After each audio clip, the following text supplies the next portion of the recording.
Halo Sobat Perempuan, apa kabar? Pasti kan hari ini.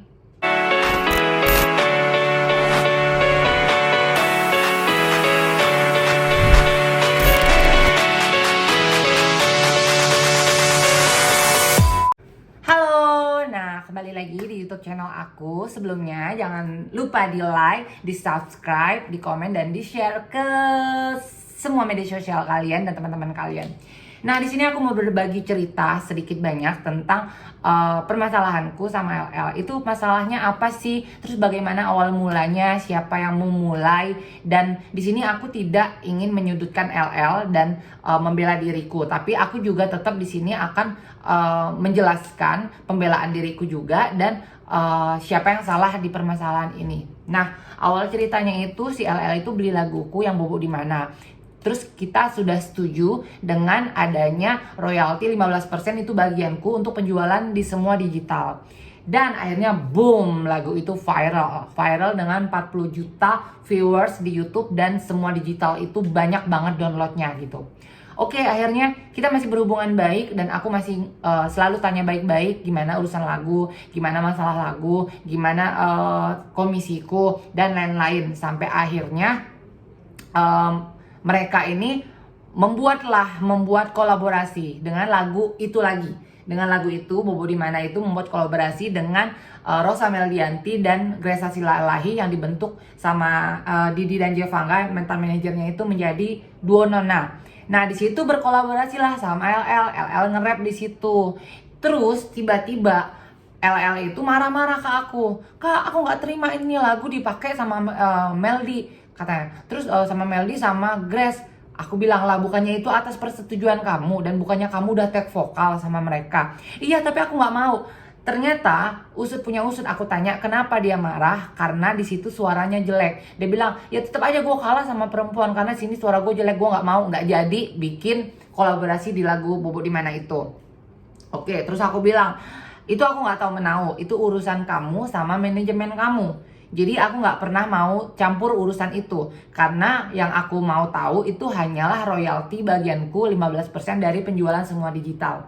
Oke, tiba-tiba dia nanya, ya udah kakak minta berapa nih dari uang royalti? Lun, aku bilang nggak bisa kalau ditanya minta berapa dari uang royalti, karena memang di kontrak aja udah jelas di situ 15% bagianku. Dan ini penjualan digital ini banyak banget, sampai puluhan juta loh, bukan jutaan tapi puluhan juta gitu loh untuk di YouTube-nya. Dan duitnya itu udah masuk semuanya itu ke rekeningnya Dato Alip yang di Malaysia. Terus dia bilang nggak apa-apa kak, nanti pakai uangku aja gantinya bayar uang kakak. Terus aku bilang nggak bisa Lun, ini kan lagu kalian trio, kalian kalian kolaborasi nyanyi bertiga, harusnya lu minta juga sama pihak di Malaysia gitu loh. Jadi jangan pakai uang lu sendiri.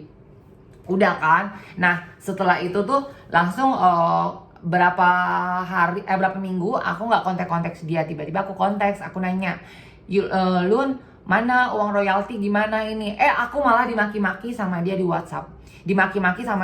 Dikata-katain macam-macam, sampai pada akhirnya kan aku pikirkan, oh ini bencong nih gila nih gitu kan, nggak sadar diri, udah dibantu, udah ditolong. Akhirnya ya udah tuh, buat grup itu ada mantan manajernya Didi dan Jevanga, ada artis Malaysia itu 2 orang, ada dia, ada aku, ada Mami Zega. Nah buat grup itu, terus dia minta pembelaan di situ. Terus kata Mami Zega, Lun ini urusan lo katanya, sama ex manager lo, jadi lu selesaikan dulu. Terus aku bilang ini bukan urusan gue nggak pernah tahu menau urusan sini, karena yang gue tahu gue hanya menjual lagu sama lo dan ada perjanjian 15% dari royalti itu yang harus lo bayarkan seharusnya sama gue. Udah kan. Setelah itu malah aku dimaki-maki sama dia, aku dimaki-maki, dikatain, dihina-hina, sampai pada akhirnya dia posting lah data-data pribadi. Pada saat itu aku belum come out, aku belum speak up kalau aku adalah seorang transgender. Udah tuh, tiba-tiba dia posting lah semuanya, data-data dari persidangan aku, pergantian kelamin, pergantian status, dan lain-lain, sampai alamat rumahku pun tersebar. Awalnya aku masih belagak diem aja gitu, walaupun aku kesal, sakit hati gitu, tapi aku belagak diem sampai akhirnya rumahku tuh sering diteror orang karena ada alamatku yang di-share sama dia. Karena pada di KTP sama di KK itu kan di-share sama dia, dan akhirnya banyak orang yang tahu alamatku, yang mungkin sebagian hatersku yang mungkin gak suka akhirnya neror rumahku. Rumahku tuh malam-malam itu dilemparin gentengnya pakai batu gitu loh. Dan akhirnya kan aku kan ngerasa, lu gak apa-apa nyerang gue, tapi please jangan serang keluarga gue gitu loh. Jangan serang keluarga gue, jangan hate keluarga gue, jangan bully keluarga gue, keluarga gue gak salah apa-apa gitu. Gue kerja buat keluarga gue, jadi apapun bakal gue lakuin buat keluarga gue gitu. Disitulah akhirnya aku gak terima. Tapi aku semua diam untuk momen itu. Aku diam, aku masih berusaha diam.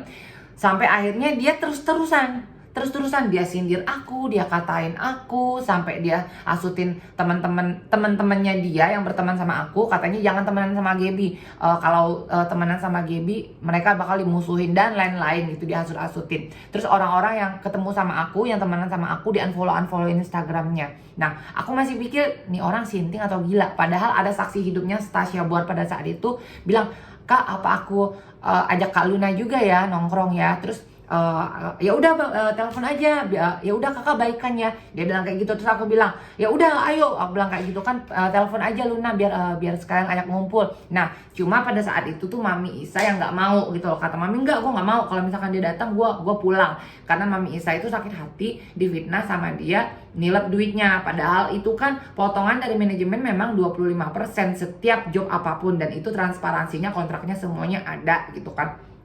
Udah tuh, akhirnya aku pikir nih orang maunya apa sih gitu kan. Udah gitu aku disindir-sindir. Nah puncaknya itu pas aku kepilih jadi Miss International Queen, dan sahabatnya dia itu gak kepilih. Sahabatnya dia gak kepilih untuk mewakili Indonesia di ajang Miss International Queen.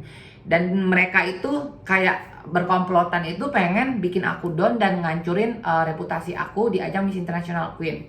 Sampai mereka ngubungin pihak Miss International Queen, ngejelek-jelekin aku gitu loh. Tapi akhirnya kan ya pihak dari Miss International Queen tetap accept aku untuk ngewakilin Indonesia di ajang transgender dunia itu. Udah tuh, aku dibikin down, aku dikatain gak pantas ikut ajang Miss International Queen. Pokoknya di update di instastory-nya aku dikata-katain gak banci, pokoknya macam-macam lah, banci wewe gombel lah, ambiar lah, cuma bisa makan dari teh pelangsing lah, macam-macam lah. Aku dihina yang mau dibuat down sama dia supaya aku nggak ikut di ajang internasional itu gitu kan. Tapi kan pada dasarnya ya udah, aku emang udah kepilih ya aku harus maju gitu kan.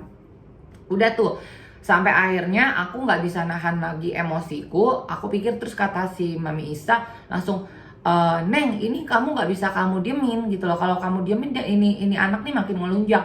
Akhirnya aku lawan dia sampai aku hajar dia bertubi-tubi. Aku kulitin dia sampai bener-bener yang kalian tau lah pada netizen kan, sampai aku posting, sampai di feed aku buat sama ada bioskop Gaby Vesta lah, dan posting semua tentang dia dari masa lalu sampai masa kini, sampai ke semua kepalsuan dia, keburukan dia gitu kan. Jadi di sini aku tidak ingin membela diriku kalau misalkan dia yang salah duluan gitu loh. Aku juga salah gitu. Salahnya mungkin gini, kita tuh nggak ada komunikasi. Jadi semenjak pas dia beli lagu, aku kan setelah aku kan nggak pernah ketemu dia lagi semenjak dia udah jadi artis, jadi LL itu aku nggak pernah ketemu dia. Dan aku seumur umur ketemu dia cuma satu kali pas treatment di klinik salah satu dokter gitu kan, treatment. Udah tuh, nah dia sering ngajakin ketemu, ayo kak jalan, ayo kak ketemu, tapi aku nggak pernah mau karena aku kan bukan tipe orang yang suka nongkrong kalau nggak jelas gitu kan. Aku kecuali di Bali ya, kalau di Bali aku suka banget aku nongkrong pergi party atau apa. Kalau di Jakarta aku emang nggak suka gitu. Udah tuh, nah terus pas udah gitu dia nelpon aku sampai mau beli lagu, sampai kita nggak ketemu, semua kontrak itu diurusin sama manajemennya, sampai akhirnya kita berantem itu kita nggak pernah ketemu. Nah di situ juga aku nggak tahu, entah dia dihasutin sama temennya, entah dia dihasutin sama siapa, aku juga nggak pernah tahu. Jadi kenapa di sini aku bilang aku nggak menyalahkan LL 100%, dan aku juga nggak membela diriku, karena memang kita ini seperti miscommunication. Kita nggak pernah ketemu.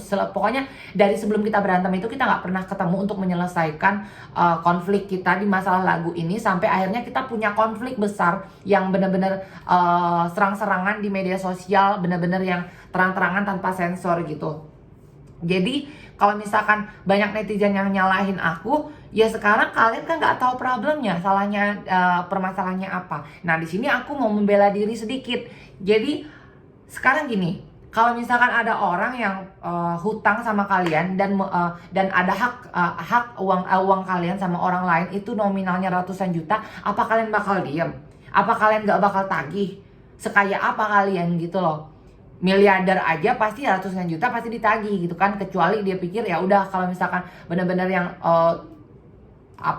benar-benar yang miliarder yang duitnya udah nggak berseri deh gitu, orang kaya biasa aja pasti nagih di ratusan juta gitu. Nah itulah yang aku lakukan, aku menagih hakku gitu loh dari uang royalti yang nominalnya itu bukan puluhan juta tapi ratusan juta. Udah tuh akhirnya kita nggak pernah ketemu, kita nggak pernah ada penyelesaian, kita nggak pernah ada mediasi. Sementara si LL ini kan berteman di ruang lingkupnya itu orang-orang yang membawa aura negatif buat dia. Jadi banyak teman-temannya itu yang aku nggak bilang semua ya, tapi ada beberapa oknum temannya itu yang ngasutin dia gitu loh, ngasutin dia untuk berantem sama si A, berantem sama si B, berantem sama si C gitu. Terus ada manas-manasin dia. Nah, yang aku tahu karena gini, aku kenal LL kan dari tahun 2006, aku udah kenal dia. Aku tahu banget sifat dia seperti apa. Dia itu orangnya nggak bakal seperti itu kalau nggak ada yang manasin. Aku tahu banget dia. Makanya kenapa pas aku berantem itu aku pengen banget dia balik lagi jadi Cleo. Karena yang Cleo yang aku kenal tahun 2006 sampai 2008 itu anaknya nice, baik, sopan. Dan tiba-tiba pas di saat dia jadi LL, boom, berubah 180 derajat. Drastis gitu, perbedaannya tuh benar-benar yang jauh banget. Jadi untuk netizen, buat kalian semuanya yang masih bertanya-tanya atau menyalahkan LL 100%, please jangan salahkan di 100%, karena aku juga salah di sini. Karena kita nggak pernah mau mencari solusi untuk menyelesaikan masalah ini. Tapi kalau misalkan buat kalian juga fans LL juga yang menyalahkan aku, please dengerin video ini, kalian dengerin baik-baik dari awal sampai akhir, karena biar kalian tahu permasalahan awalnya itu di mana dan seperti apa gitu. Dan kalau ditanya ada nggak etikat baik untuk aku besok dia, ada banget. Aku ada banget untuk besok dia di penjara gitu kan. Ya mungkin pas di saat dibesuk itu mungkin kita dapat solusi untuk memecahkan masalah kita selama ini. Tapi yang aku dengar, nah ada beberapa orang oknum temennya yang sekarang itu yang ngompor-ngomporin dia jangan sampai baikan sama aku, jangan sampai ketemu sama aku dan bla bla bla. Ya aku nggak tahu juga itu benar atau enggak, tapi aku dapat kabar itu dari orang-orang yang bisa aku percaya gitu kan. Cuma ya kita lihat saja nanti sampai dia keluar, mudah-mudahan aku bisa ketemu sama dia untuk menyelesaikan konflik ini, karena aku juga males. Aku sebenarnya itu kan aku bukan tipe orang yang suka berantem, tapi kalau orang nyari masalah sama aku ya udah gitu loh, lu mau sampai kemanapun ya udah gue lawan gitu. Karena aku tuh nggak pernah sama sekali mau memulai suatu masalah sama siapapun. Aku tuh lebih fokus untuk mikirkan hidupku, mikirkan pekerjaanku, keluargaku, kebahagiaanku, dan orang-orang sekitarku gitu loh, termasuk anak-anak yatimku dan sahabat-sahabatku gitu. Tapi kalau misalkan ada orang yang mencoba mengusik aku, ya siapapun kamu, mau sampai dimanapun kamu, ya udah, ayo gitu kan. Jadi aku nggak pernah takut gitu loh. Jadi mudah-mudahan dengan video ini nanti pas LL keluar dia bisa nonton video ini. Ayo kita ketemu, kita selesaikan dengan kepala dingin. Kita nggak perlu pakai gondok-gondokan, emosi-emosian. Kita selesaikan semuanya. Sumpah demi Allah, demi Rasulullah, lillahi ta'ala, gue udah ikhlas dengan uang royalti itu. Cuma di sini gue pengen ketemu biar kita bisa tahu titik masalah kita nih di mana sih. Kita udah gede, udah tua, malah udah tua. Biar kita tahu, mungkin dia ada yang manas-manasin, atau aku juga ada miscommunication dari tahu sendiri kan LL kan, kalau misalkan ya mungkin kalian kalau nggak kenal ya pasti kalian nggak tahu sifat dia seperti apa gitu. Yang pasti dengan video ini mudah-mudahan nanti dia nonton, dia bisa dengar, dia bisa kebuka matanya, kebuka pikirannya untuk ketemu sama aku, untuk selesaikan masalah ini baik-baik. Dan ayo kita temenan lagi seperti dulu. Ya walaupun kita nggak bisa temenan dekat lagi, minimal ya nggak usah ada konflik lah, nggak usah ada yang panas-panasan. Jangan sampai jangan sampai mau dikomporin sama yang lain juga. jangan kayak anak kecil. Jadi dia ini kan gampang banget dikompromi sama orang gitu. Jadi ayolah kita ketemu, kita selesaikan semuanya, dan kita berdamai dengan masa lalu, berdamai dengan keadaan, berdamai dengan diri sendiri. Jadi buat kalian semuanya juga jangan lupa untuk like, comment, share, dan subscribe channel YouTube aku biar aku semakin rajin membuat konten di YouTube aku. Bye bye.